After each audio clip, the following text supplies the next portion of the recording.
జై అనుభవానంద సద్గురు ప్రభు మహారాజుకు జై. జై అభయానంద సద్గురు ప్రభు మహారాజుకు జై. సభా విజ్ఞాపన 12వ కందార్థము. చందం వెరుగక పద్యములెందుకు చేసిదవటంచు ఎందరని ననే సందేహింపక చేసితి నిందుల తప్పుంటే మీరాలివిదిద్దేరనుచో నే చదివితే చెవియొగ్గి వినుచో అందముగా చిత్తమందిట్లు తలపోసి కందార్థములను మీ ముందర పెట్టితే లివిదిద్దేరనుచో నే చదివితే చెవియొగ్గి వినుచో. జై సద్గురు. జై సద్గురు. భాగవత కృష్ణ ప్రభు దేశికేంద్రుల వారిచే రచించబడినటువంటి శక్తిద్వయ నిరాశకంబగు శుద్ధ నిర్గుణతత్వ కందార్థ దరువులలో సభా విజ్ఞాపన ఎందు 12వ కందార్థం. విన్నపాన్ని కొనసాగిస్తూ ఉన్నారు కృష్ణ ప్రభువులు. ఏంటంటే ఆ సదస్సుకు తన భావాన్ని నిర్భయంగా చెప్తున్నారు. ఏంటంటే నేను ఎక్కడ కూడా సంశయపడటం లేదు. మద్గురుదేవుని ద్వారా నేను అందుకున్నటువంటి ఘనమైన బోధను కందార్థముల రీతిగా రచించి అందజేసేటువంటి విధానంలో నాకు లేశమాత్రం కూడా సంశయము లేదు, బెరుకు లేదు. చాలామంది అన్నారు, నన్ను మీతో చెప్తున్నాను ఆ విషయం. ఏమన్నారు అంటే,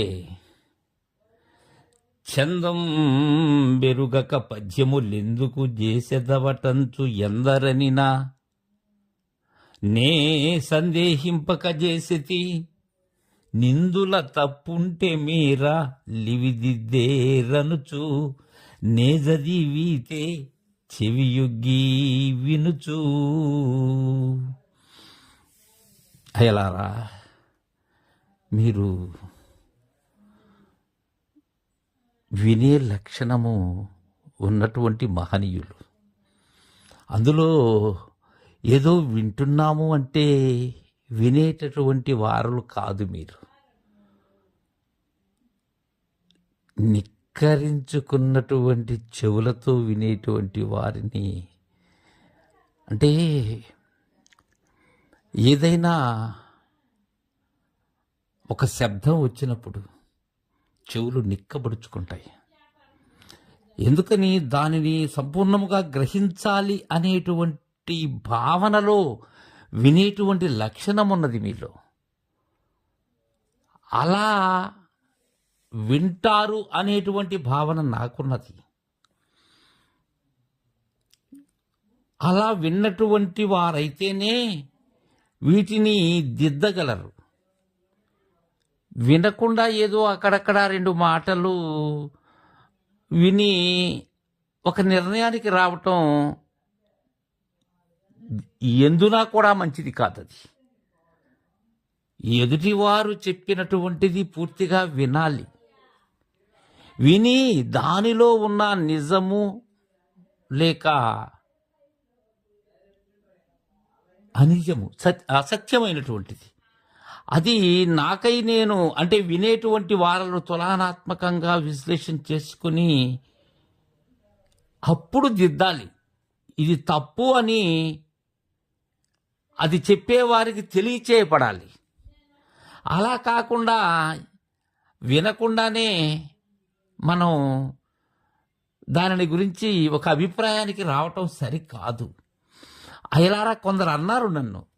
ఏమన్నారంటే, చందం బెరుగక పద్యములు ఎందుకు చేసేదవటంచు ఎందరో అన్నారు.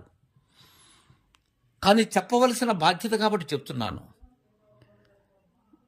ఈ ఛందస్సు అనేది పద్య లక్షణాన్ని తెలిపేటువంటి శాస్త్రం. షట్శాస్త్రములలో ఒకటి. ఒక పద్య రచన కావించాలి అంటే ఛందస్సు తెలిసి ఉండాలి.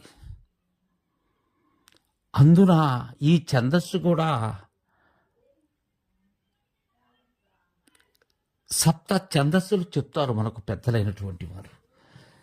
గాయత్రి, అలానే ఉష్ణిక్కు, అనుష్టుప్పు, బృహతి, పంక్తి,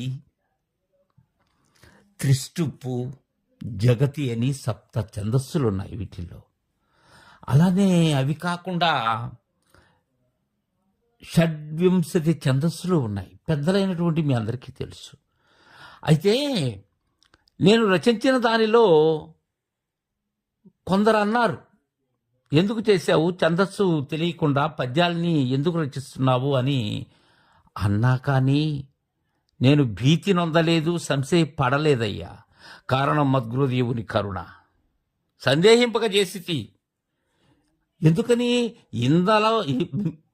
ఇందులా తప్పుంటే ఇవి దిద్దేరనొచ్చు. మీరు దిద్దుతారు, దిద్దినటువంటివి నా మదికి అద్దనూగలరు. అయితే నే చదివితే చెవియొగ్గి విన్నటువంటి వారు మాత్రమే దిద్దేందుకు అర్హులు. ఎవరంటే వారు ఎలా అంటే అలా అంటే ఒప్పబడనయ్యా నేను. అందముగా చిత్తమందిట్లు తలపూసి కందార్థములను మీ ముందారా పెట్టితి. నేనేమని చింతన చేసుకున్నాను నా చిత్తంలో? అందముగా చిత్తమందిట్లు తలపోసి. అందముగా అంటే ఏదో బాహ్య రూపమైనటువంటి సౌందర్యముగా అని కాదు కృష్ణ ప్రభువుల భావన. అందముగా అంటే ఆ విధముగా అని, ఇంకా చెప్పాలంటే చక్కగా, నా చిత్తంలో అలా ఆ రీతిగా, అది అందముగా అంటే. అలా చిత్తమందిట్లు తలపోసి కందార్థములను మీ ముందారా పెట్టితి. ఇక్కడ నేను రచించినటువంటి ఈ అచల సాహిత్యమైనటువంటి ఈ ఆవరణ విక్షేప రూప రహితమైనటువంటి కందార్థ దరువులు ఏవైతే ఉన్నవో, ఇక్కడ మీ ముందారా పెట్టితంటే మీ ఎదురుగా పెట్టేటువంటి భావన ఇంకా మొదలు పెట్టింది. అలా మొదలు పెడుతున్నాను ఎలారా. కృష్ణ ప్రభువుల యొక్క లోతులు మనం గ్రహించుకుంటూ వెళ్ళాలి. అలా మొదలు పెట్టాను, అందుకే మీ ముందారా పెట్టాను, మీ ఎదురు పెట్టానయ్యా వీటిని. ఎందుకని? ఇవి దిద్దేరనుచు, నే చదివితే చెవియొగ్గి వినుచు. అలా వినేటువంటి వారు మాత్రమే సమర్థులు. జై సద్గురు.